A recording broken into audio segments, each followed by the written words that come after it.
පාර්ලිමේන්තුවේ ඔකට වචනකොත් දාලා තිබ්බනේ අනුප්‍රාප්තික IMF ගිවිසුමකට යන්න ඕනේ කියලා. මෙහෙමයි ඉන්දික දැන් අපි කිව්වා වගේ අපි බංකලොත් වෙලා හිටියේ. ඉතින් ඒ වෙලාවේ no choice.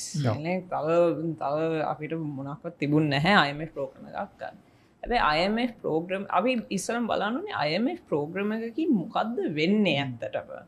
මොකද IMF ප්‍රෝග්‍රෑම් එකකින් ස්ටැබිලිටි හම්බෙනවා. හරි. ඒක තමයි අපිට දැන් තියෙන්නේ. ඒක තමයි දැන් මිනිසුන්ටත් ඒ කියන්නේ තේරෙනවා. ඒ කියන්නේ ආර්ථිකය තත්වයක ඉන්නවා. ඒක අර අර්බුදයක් නැහැ කියන එක.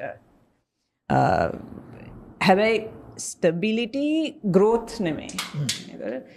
IMF ප්‍රෝග්‍රෑම් එකකින් අපිට මේ ආර්ථිකය වර්ධනය කරන්න ඒ කියන්නේ ඒව කරන්න බෑ.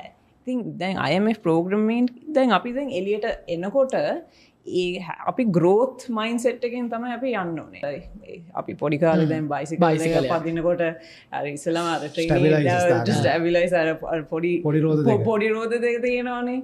ඉතින් දැන් පොඩි රෝද දෙක දැන් අයින් කරන්න අවශ්‍යයි. අපි දැන් ගමන යන්න ඕනේ අපි නම් හිතන්නේ නැහැ තව මේ වගේ මේ පරිමාණයේ ප්‍රෝග්‍රෑම් එකක් අපිට අවශ්‍යයි කියලා.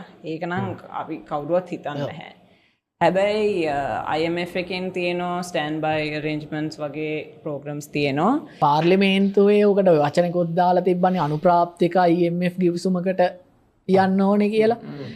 ඒක අනවශ්‍යයි කියන තැන තමයි ඒ කියන්නේ අපි හැමෝම ඉන්නේ. ඉතින් ඒක නිසා මේ තියෙන බාහිර කම්පන නිසා ස්ටෑන්ඩ් බයි එකක් තිබ්බට කමක් නැහැ. හැබැයි EF එකක් නම් අනිවාර්යෙන්ම අවශ්‍ය නැහැ.